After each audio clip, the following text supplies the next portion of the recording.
He's head pastor of one of the biggest churches in Ghana currently, and he's celebrating 35 years in ministry. A very affable gentleman, many have said he's very humble, and a man who is very well known for that famous saying, Jesus is still in the miracle business. Let's see what miracle this interview produces in the next few minutes. Stay with us.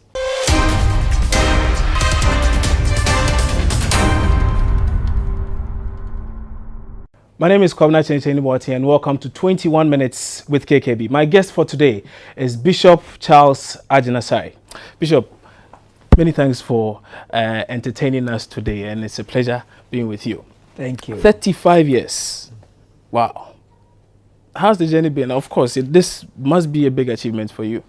Yes, it is. Because when I look back, there were people I started with, and a number of them, I don't see them anymore. And there were some who were more promising than I thought I was. And should I say they are proverbs and bywords? So for me, I celebrate the grace of God and what God has done. You say there were some whom you see as more promising, or at least at the time you saw them as more promising.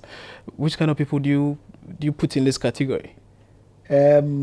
In terms of their articulation, when it came to preaching of the word, and when I saw their commitment and the way they were studious and how doors were opening for them, I thought that naturally those people should do more.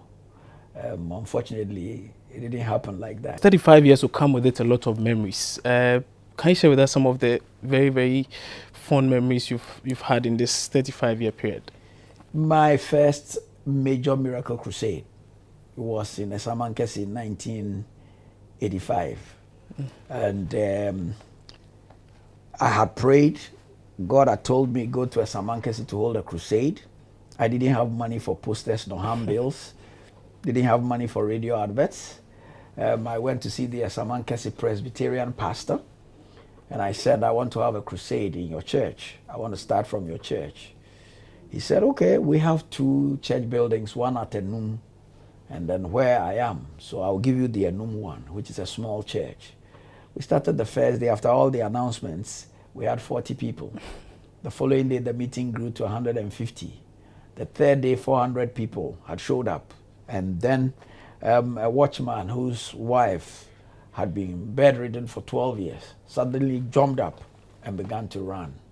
And the man also started running through the community, shouting, come and see my wife, who was bedridden, and she's walking. And so the senior pastor heard and said, can you move the meeting to the main church? So we moved it to the main church. I can really remember that. From there, I went to Akimodan. From Akimodan, I went to Awisa. But in Awisa, that was when I met the late DC Kwachi. And God would give me people by their names, tell me their problems. I didn't know him, but God gave me his name, showed me the problem he had, and the man with tears in his eyes got up and said he was healed. Those are some of the early days. I remember my first meeting in India in 1993. We sponsored the crusade from here. I went to this town of Shengam in Tamil Nadu state. They said for about 1,000 years, nobody's been successful in holding a crusade. Because when you start, the Hindu monks will cross their legs and start levitating.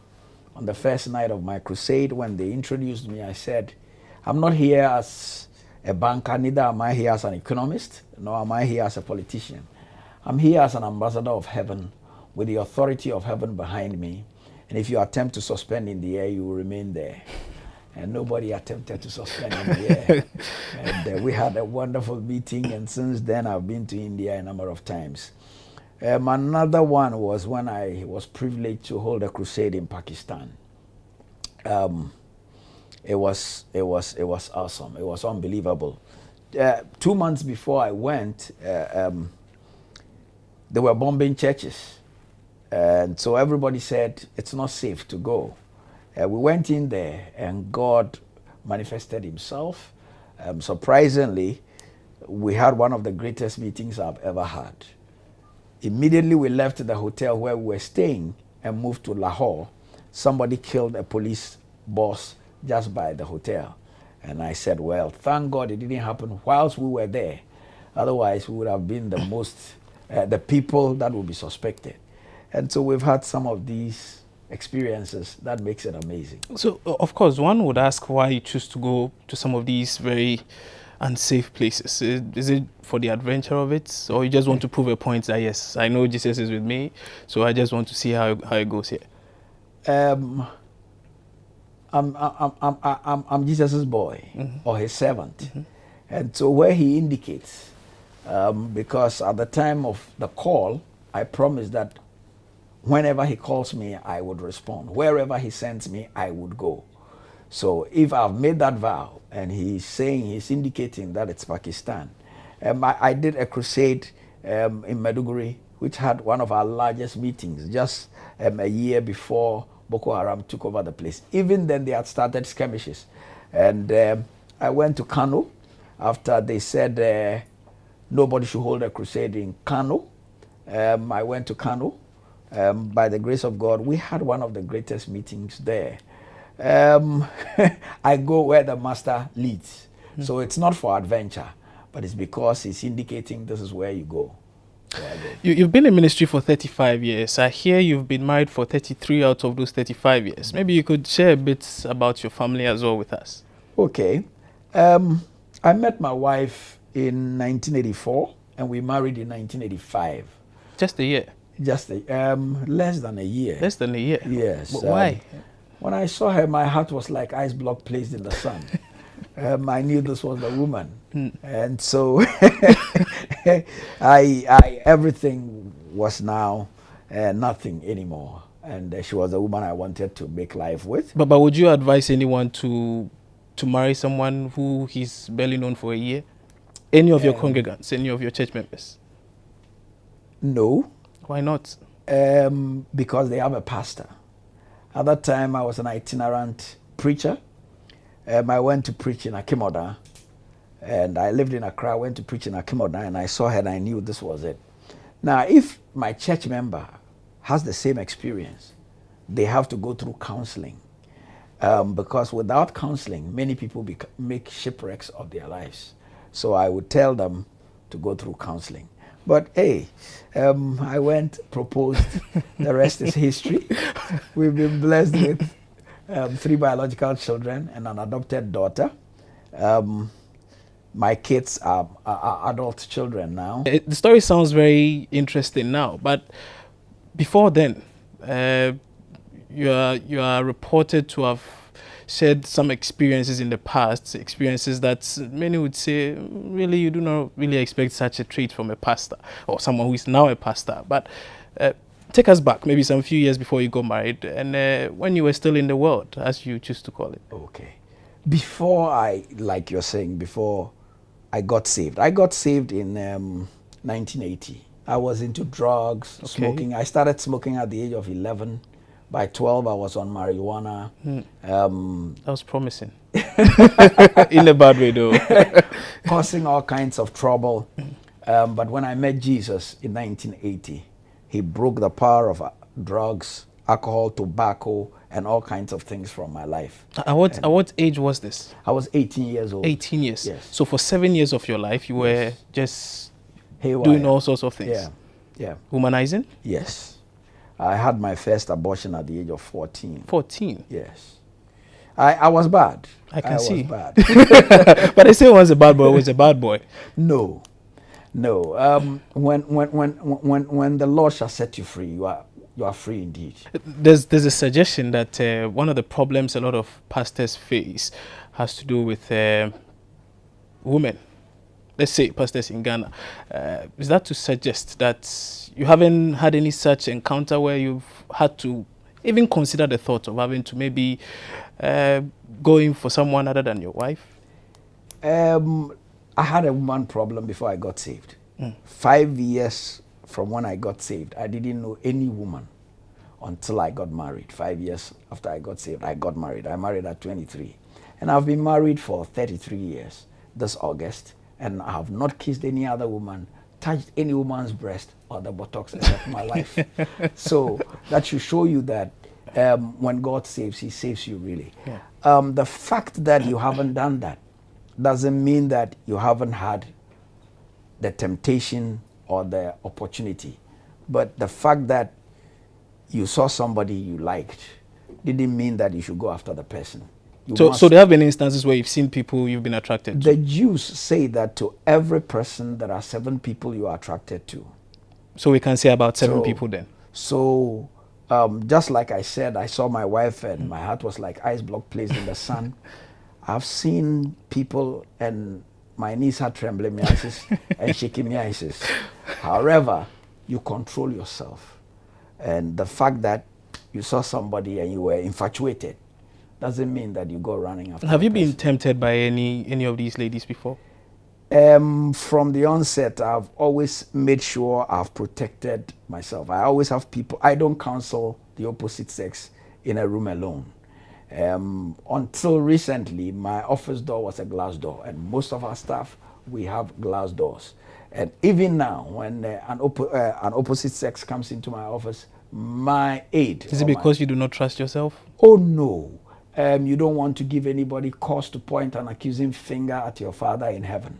If a lady comes out of your room and says you raped me, you can't explain it. It'll be difficult to explain. But if there is somebody, and whatever they want to say, once they are not my wife or my child or my sister, they should be able to say it. If somebody is at a distance, they should be able to tell me. Would that not be a bit of invasion of privacy? Because they trust you, that's why they are coming to you. They may not necessarily trust whoever is next to you. They are not speaking on top of their voice, but they are talking to me.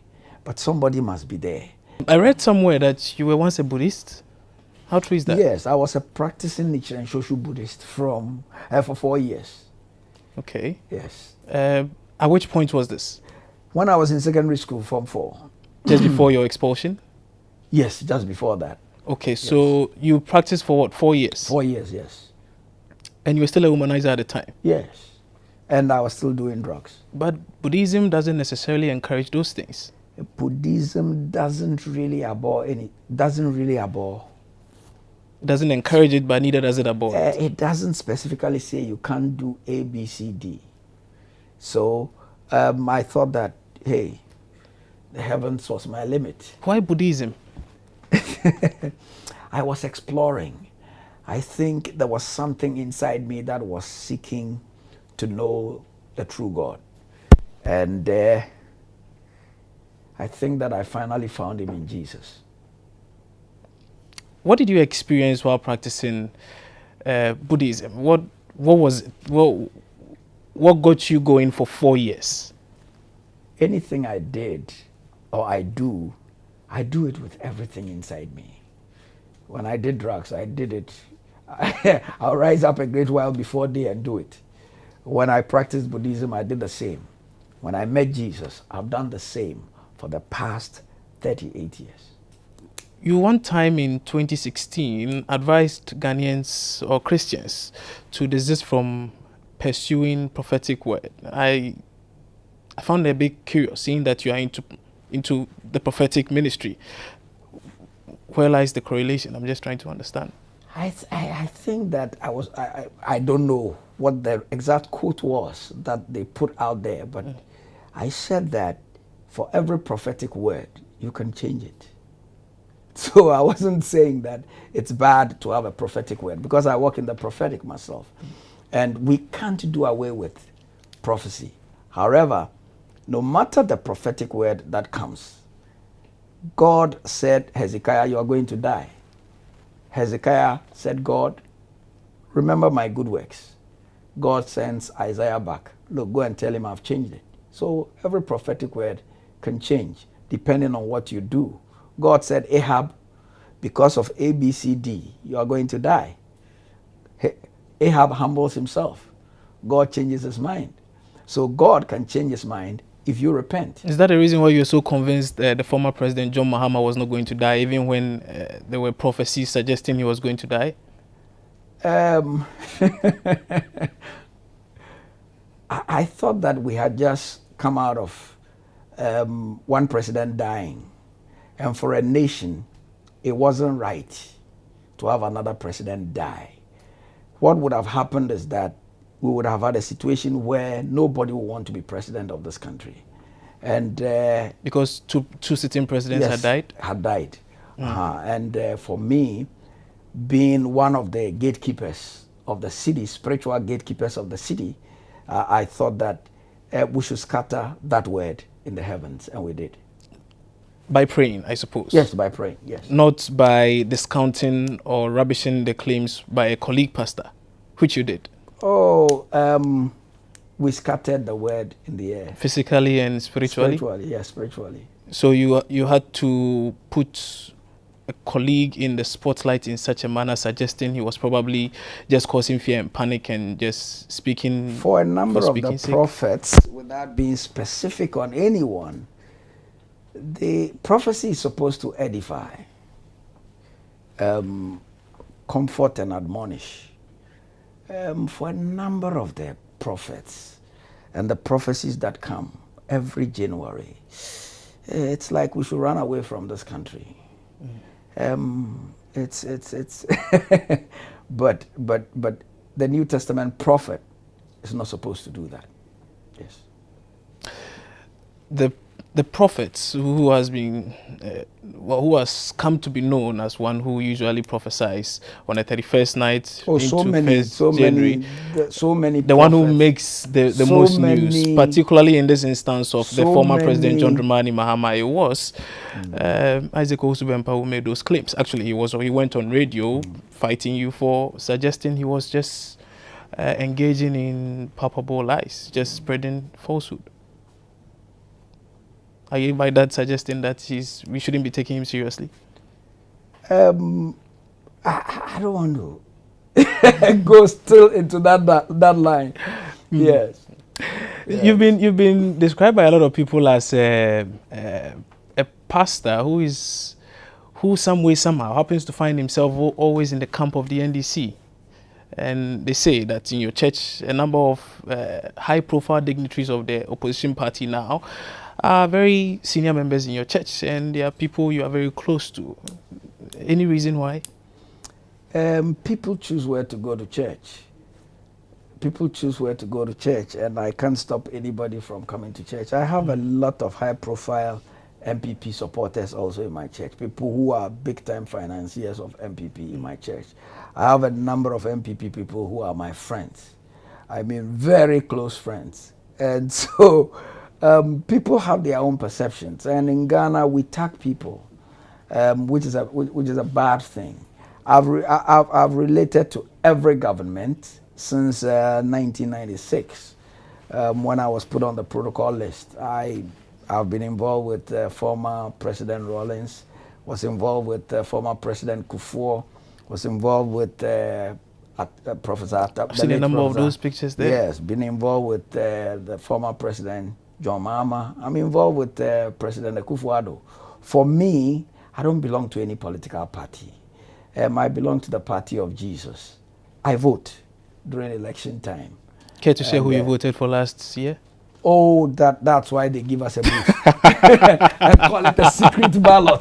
Of course, okay. And call it a secret ballot. But hey, I've been friends with all the people, and for me, I speak on my convictions every season. And so during then President Rawlings' time, I spoke my convictions. During then President Kufuor's time, I spoke my convictions. During President Atamil's time, I did. John and Nana. So I do. Yes. You call him John? You're that close to him? Oh, he's a young man. I started by saying former president. So, he's a young man like me.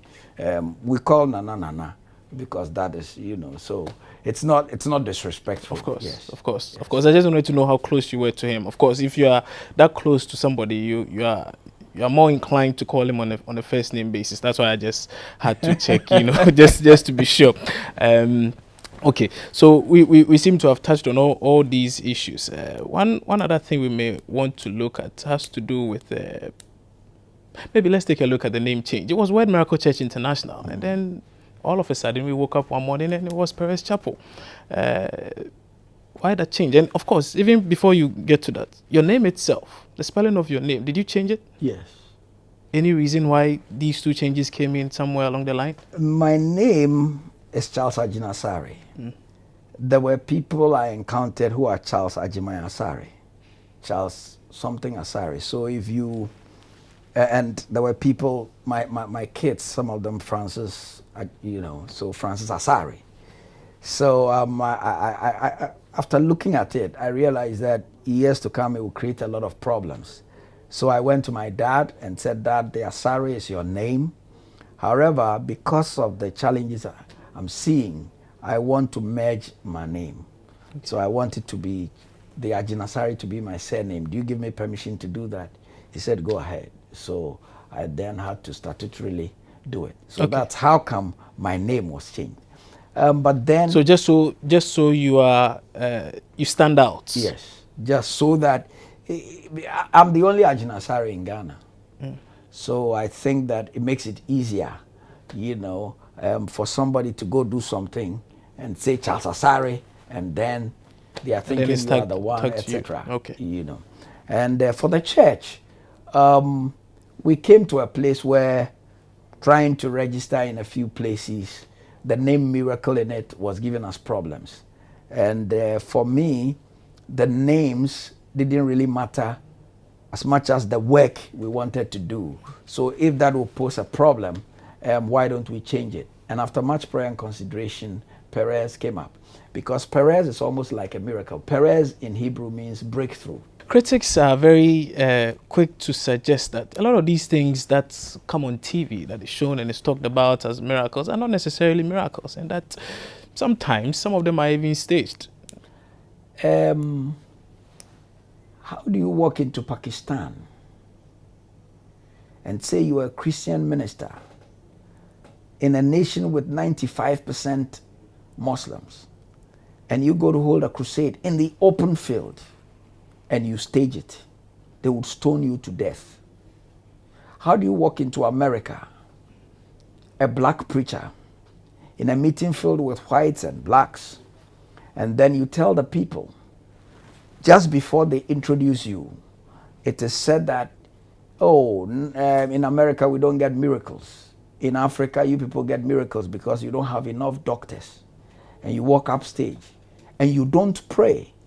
And you say, if you want to, you can walk to me now because God is healing you.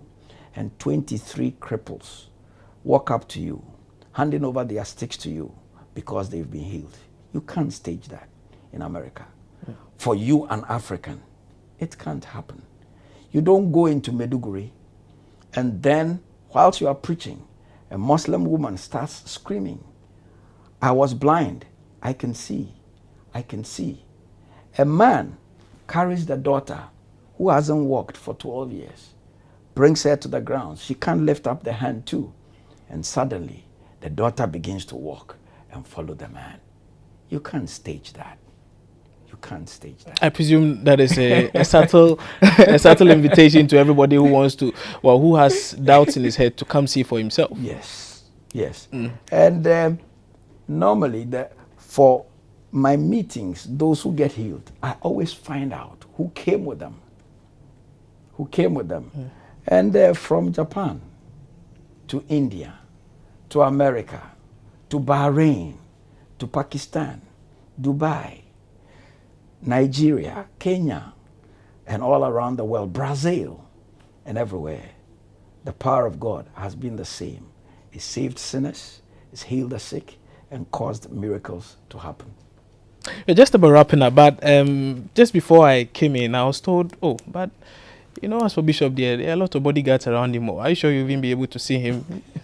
They say you have about 4 bodyguards. How true is that? Is that right? Yeah, that's it. So when you came, how did you get in? Oh, well, I had to go through somebody, but not a bodyguard, of course.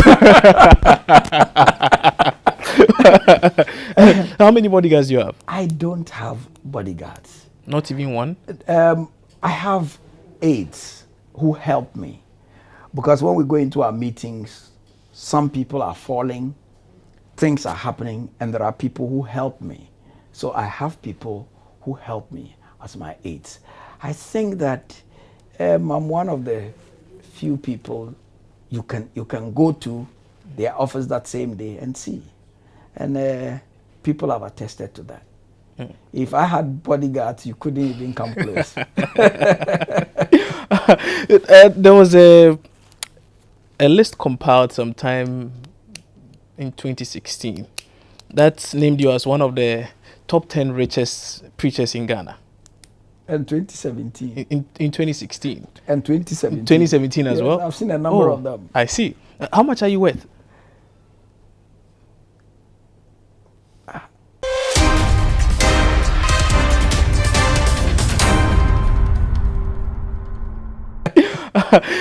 There was a list compiled sometime in 2016 that named you as one of the top 10 richest preachers in Ghana.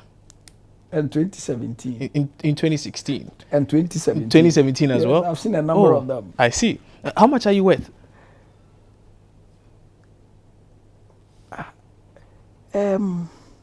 I see myself planting churches, holding crusades, and building the kingdom.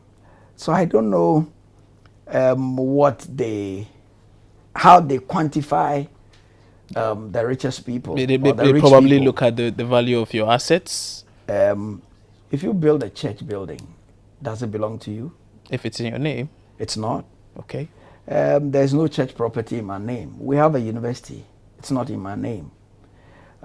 We have a television station. It's not in my name. And so it's amazing. I take a salary like any church person does. I started donating my salary some years ago when I turned 50. Means you have so much you don't even need it anymore. Oh no, I think that my kids have finished school, so I don't really need the money. My wife is paid, so we can live. I've lived in the same house for almost 20 years, so I think that. So what's your net worth? I don't even know, because what will make somebody worth what they think about? I don't see myself in that category, because the dome is the church's property. The university belongs to the church. TV, Years ago, took a little loan to build a house. It's documented, paid my taxes on it, on even the loan I took, etc. So I think that there's a lot of exaggeration out there. They look at maybe the crowds you draw and the people who attend your church, and then suddenly they compute you are amongst. That's interesting. Yeah. Bishop, many thanks for your time today, and I must say we really enjoyed having you on the show today. Bishop Charles Agyinasare. I'm sure you've been touched at your point of need today, as he would usually say in any of those sermons you've seen on TV all these years. I used to watch him. I've watched for a long time, I must say. Used to say you have stopped now. It's no longer free to air, is it?